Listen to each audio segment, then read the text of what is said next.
Hey guys, it is NCS Fan 001 here, welcoming you to another one of those weekly trophy list updates. Today's date is Monday, November 9th, 2020, so this will have covered the week of November 2nd through 8th of 2020. So a couple of quick IRL things I want to address. I get a lot of questions about, am I going to be getting the PS5?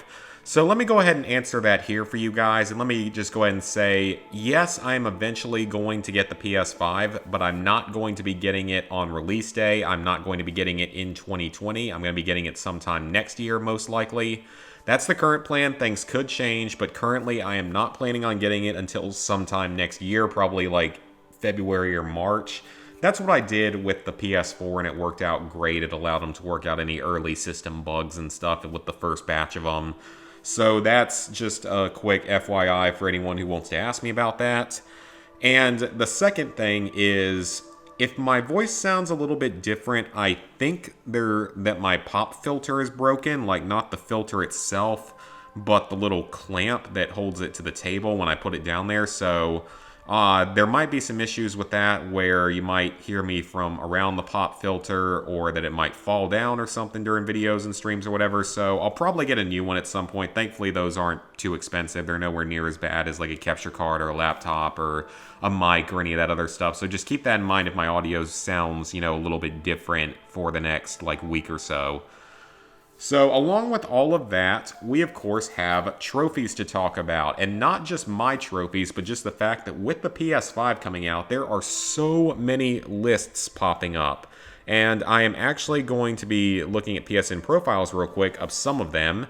So, we're getting all sorts of new PS5 stacks, things like Fortnite, of course. Dead by Daylight, which actually has 149 trophies in it, meaning that we can now have more than 128 trophies in a game. Definitely a plus. I mean, it definitely makes a lot more sense to do it that way. So it's only a matter of time till we see things like a Minecraft stack in here that'll probably have new DLCs with it. Then, of course, there is Maneater, which is getting a PS5 version. There's Planet Coaster, which is going to probably actually be a lot of fun. I do want to play that at some point because it's a lot like Roller Coaster Tycoon, but improved in every way. Bugsnax, I think that's going to be a free game on PS Plus this month.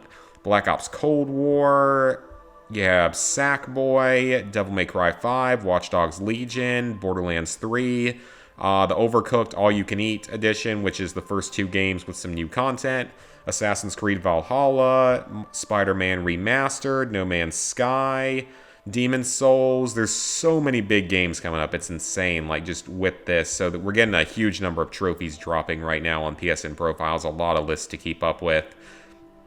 And along with that, Spider-Man, Marvel Spider-Man Remastered, is actually getting another DLC list with this remastered version. It's just called Remastered Trophies. It's 5 silver trophies for maxing out a benchmark type, maxing out all gadgets, achieving ultimate on any Taskmaster challenge, which I don't really think is that bad, a combo of 100, and any enemy base must be completed without taking damage. So definitely going to be probably the hardest part of that game so far.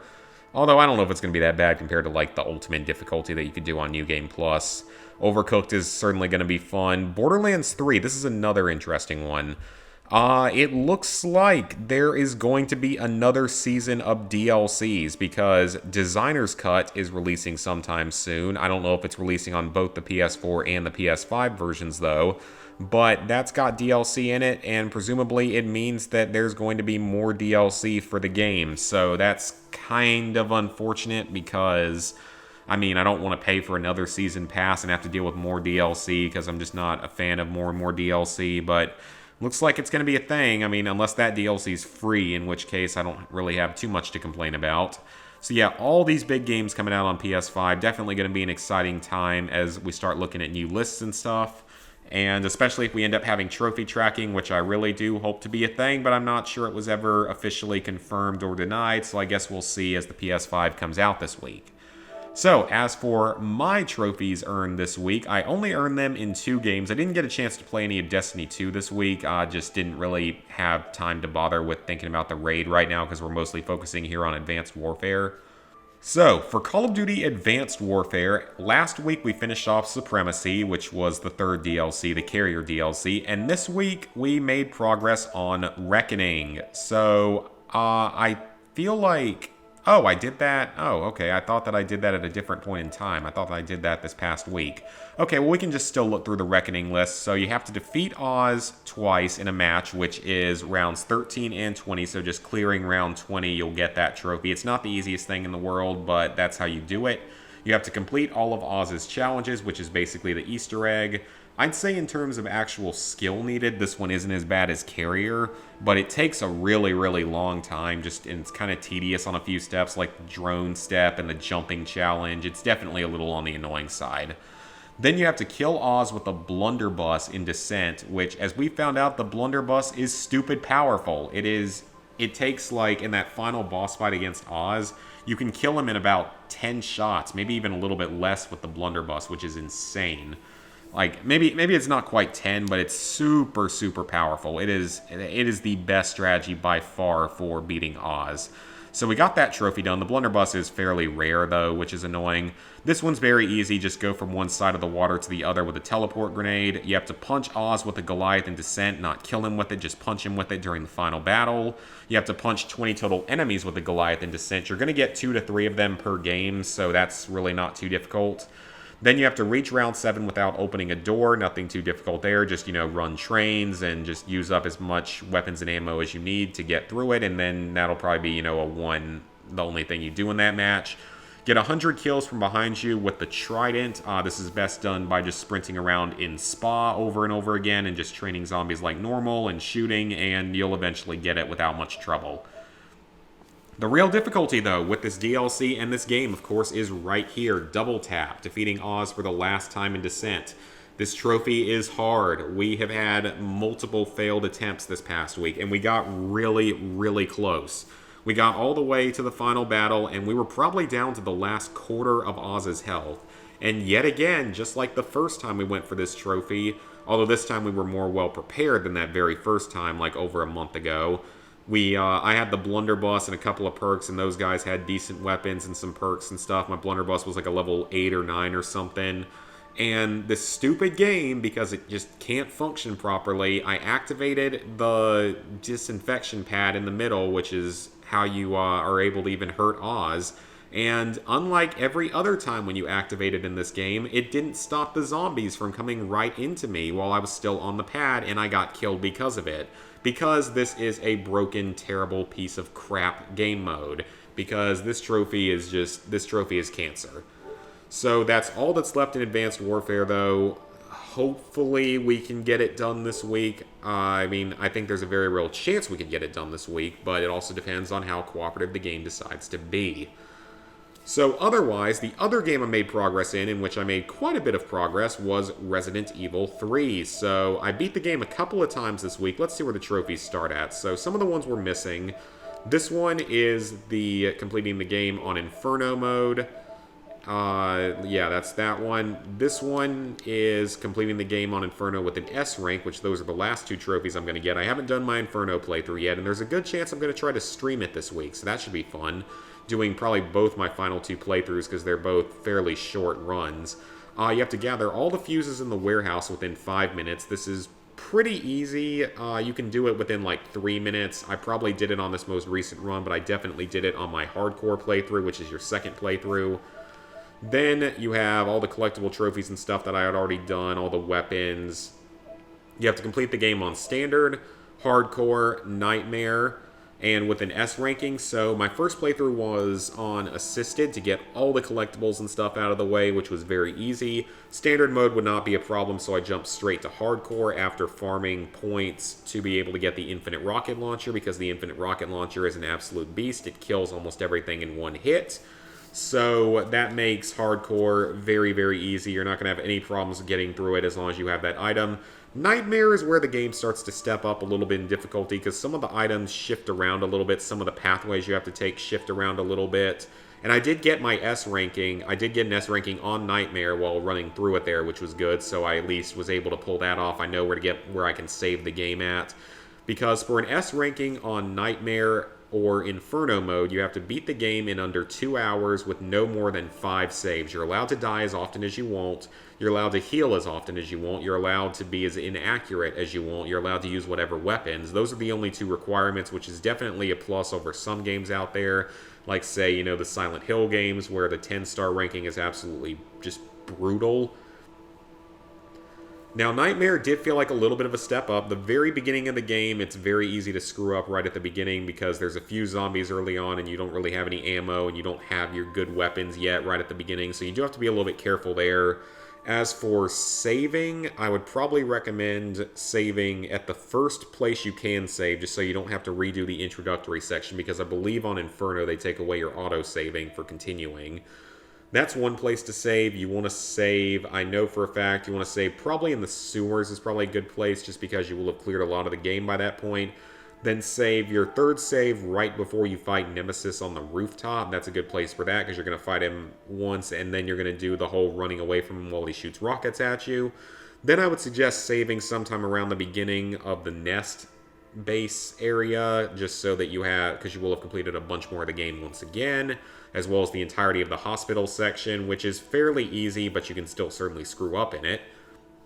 So if you want to, maybe you could save sometime midway through the hospital instead. That's another option.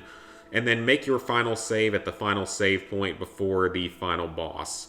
So that is a good place for that, of course. Because the final boss is the only really, really hard part of the game on the higher difficulties. Purely because it's badly designed and RNG heavy, because you never know if he's going to manage to hit you, or if your dodge is going to manage to actually dodge him, or if you're still going to take a hit. And usually if you get hit once, you're basically done for, because he'll combo attack you. Even if you're at full health, he'll end up hitting you 2 or 3 times in a row and kill you, which is really bad game design, by the way, and should not be a thing. But unfortunately, it is how it is, and it's going to make the final part of the game just a little bit harder. This is going to be the last trophy I get, doing a run of the game without opening the item box. That's going to be my last trophy, and it would probably also be in that stream with Inferno if I decide to do that. Hopefully you guys will be into that, and hopefully I make the time for it this week. Complete the game using 1 or fewer recovery items. I don't think you can complete the game without healing because of getting infected with the parasite pretty early on in the game. So you're going to want to heal there, but just not heal the rest of the game. As long as you have the healing coins, you're not going to have a problem with this on really any of the 3 easier difficulties. You can certainly do it on assisted or standard, and even on hardcore, it's really not a problem at all with those coins. Completing the game in under 2 hours is not an issue at all. You can beat it in under 90 minutes, so nothing to worry about there.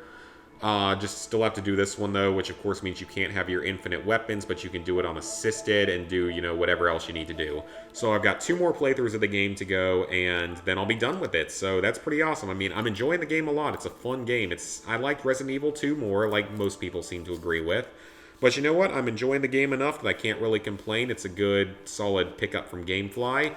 And did I actually sync this? I probably just synced it and then just immediately forgot because it's late on Sunday and I'm tired. So with that, level 709, 36%, 19,525 total trophies, 477 platinums, 2,772 golds, 5,234 silvers, 11,042 bronzes. So what are the plans for the upcoming week?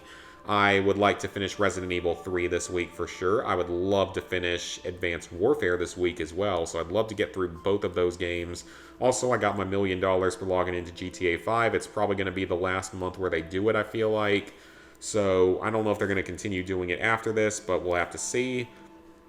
But otherwise, I don't really know what I'm going to do. I got to start looking for a raid group and all that stuff for Destiny 2 that I've been putting off for a long time on. But if we can get done with Advanced Warfare, you know, that's another old game cleaned up and definitely a plus for myself and the channel and for the trophy list and everything like that. So hopefully we can get that done. As for other games and stuff that I'm playing, we're going to have one more stream of Super Mario Galaxy. There's only 20 stars left in the game, so hopefully we can finish that off in like one more night. That's the plan for that. As for videos and challenge runs and stuff, I just released one of Black Ops 1 handgun only. I think I released that yesterday. I'm currently working on the one for Call of Duty 3. It's not going to be as long or as detailed of one for obvious reasons that'll be explained in the video, more so than here, but that's going to be probably the next one that goes up. Then I'm going to do a Fallout New Vegas one. Will be after that in terms of, you know, editing down videos and such.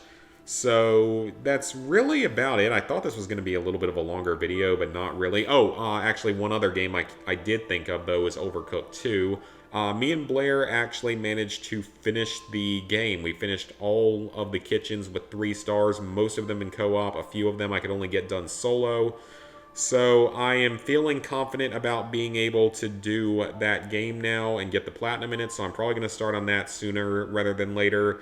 Same with the Harry Potter Deathly Hallows Part 2. I need to stop holding off on that and just go ahead and get started on it because I just want to...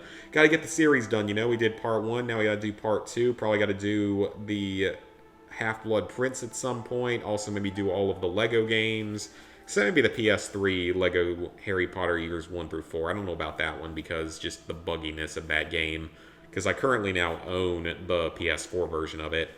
So I think that's going to be it for this week's update. There's also going to be a couple of trophy list analysis videos this week as we get later into the year when we see a lot more trophy lists start to pop up. There's going to be one for Call of Duty Black Ops Cold War. There's probably going to be one for Overcooked All You Can Eat. Maybe there will be another one. I don't know. We'll figure it out as time goes on. So thank you guys for watching. Hope you enjoyed the video, and I will see you this week for plenty of content, probably a couple of streams as well.